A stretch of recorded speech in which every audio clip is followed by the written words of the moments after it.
हाँ, दीपक जी हमारे साथ जुड़ गए हैं। दीपक चौरसिया, दीपक, ये वो फैक्टर था या नहीं था? बिल्कुल फैक्टर था और बहुत बड़ा फैक्टर था। किशोर, हम बहुत अच्छी तरह जानते हैं। एक सेकंड प्रीति जी, हमने सबने अन्ना आंदोलन देखा है, हमने रामलीला मैदान से उसको 24/7 लाइव खड़े किया है। अरविंद केजरीवाल एक ऐसे नेता थे जो देश की राजनीति को एक मिनट प्रीति जी बोलिए। बात ही करने दे रहे हैं। मैं जैसे ही बोलती हूँ इनके दूसरे लोग बोलने लग जाते हैं। प्रीति जी बोलिए, आप बोलिए, अपनी बात को करिए। नहीं वो उन्होंने ईयरपीस ही निकाल दिया। चलिए कोई बात नहीं, हम आपको दोबारा थ्रू कराने की कोशिश करेंगे, आप अपनी बात को रखिएगा। लड़ाई झगड़े से तो काम नहीं होगा, मेरा निवेदन है एक एक करके हम बात रख सकते हैं।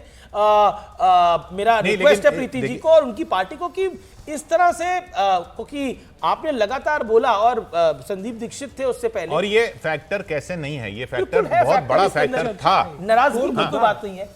एक सेकंड, हमारे साथ प्रदीप है काफी देर से। एक सेकंड, प्रदीप अब नहीं है। ओके, दीपक चौरसिया में मैं सिर्फ अपनी बात कंप्लीट करता हूं। अरविंद केजरीवाल इस देश की राजनीति बदलने आए थे।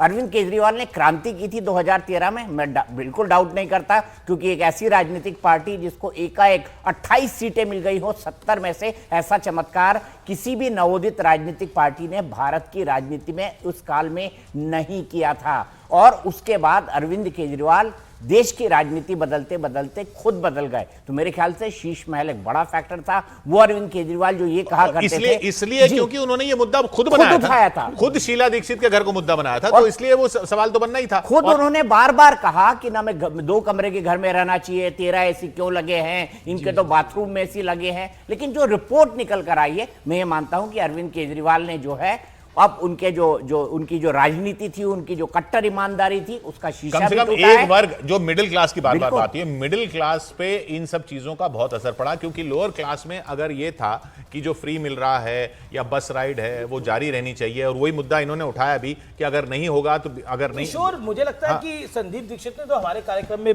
बोला, वो इस समय टॉप स्टोरी है और नेशन वाइड टॉप स्टोरी है कि संदीप दीक्षित खुद मान रहे हैं कि भारतीय जनता पार्टी की सरकार आ रही है। नहीं, पर उन्होंने ये भी क्लैरिफाई किया कि वो एग्जिट पोल के आंकड़ों के आधार, लेकिन पर ये है कि उन्होंने अपना भी कहा, एग्जिट पोल को गाली दे देते, ये नहीं किया ना। नहीं, पर उन्होंने ये भी कहा कि कैसे कोई झुटला लेगा ना। अब दुष्यंत नागर यहाँ बैठे हुए हैं, हमने बेशक वो Rahul Gandhi to be next prime minister, लेकिन ट्रेंड को अब दुष्यंत नागर आपको क्या दिल्ली को देख के दिख रहा है? देखिए अब चुनाव डन एंड डस्टेड है, आपको क्या लग रहा है? मेरे पास 18 सीटों का पूरे दिल्ली का आंकड़ा नहीं है, 18 का है, जहां पे बहुत कांग्रेस अच्छी फाइट में है। जैसे संदीप जी ने कहा, उनमें से 11 सीटों पे मैंने नाम भी आपके शो में बताए, कांग्रेस की स्थिति अच्छी है।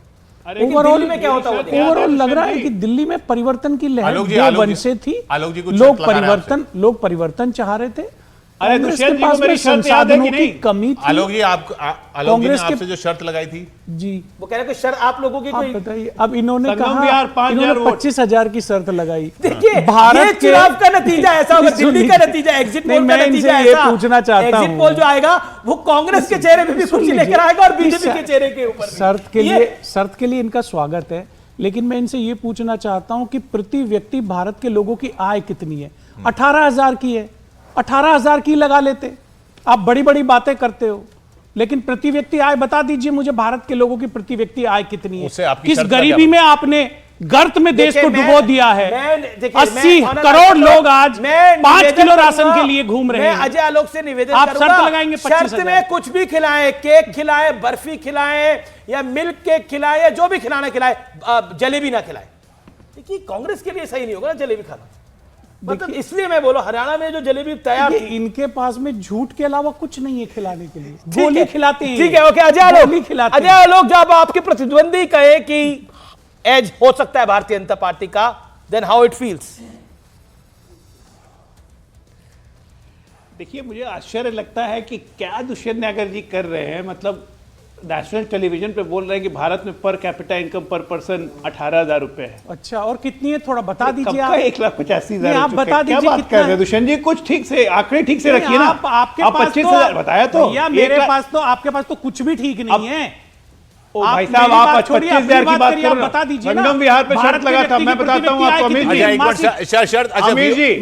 मासिक बताइए कितनी आय? अरे मुझे ये अब आगे वो सब छोड़िए, बेरोजगारी की दर बताइए, कितने लोग बेरोजगार हैं? आने की जरूरत नहीं है। और क्यों नहीं भरी आपने? बता दीजिए।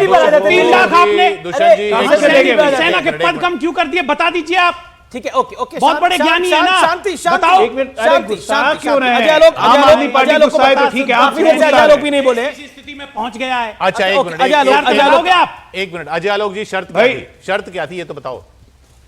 शर्त ये थी हर्ष अरे चौधरी किशोर जी, को आम आदमी कह पार्टी रहा था, गुस्सा है तो समझ में आता है, छोड़ के चले गए कि आपका संगम डिबेट। बिहार से हर्ष चौधरी चुनाव जीतने, इन्होंने कहा कि उनको 5000 वोट भी नहीं मिलेंगे, आने दीजिए परिणाम अभी। ठीक है, तब वो अब परिणाम पता की बात चल जाएगा होगी। कितने ठीक है, वोट ठीक है, मिलेंगे। ठीक है, ओके ओके, अच्छा, झगड़ा और की शर्त बात- आप नहीं जीतेंगे। मेरा निवेदन है, मुस्कुरा के बात करिए, मुस्कुराइए। आप लखनऊ के पास वाले शहर नोएडा में है, ठीक है। नहीं, ये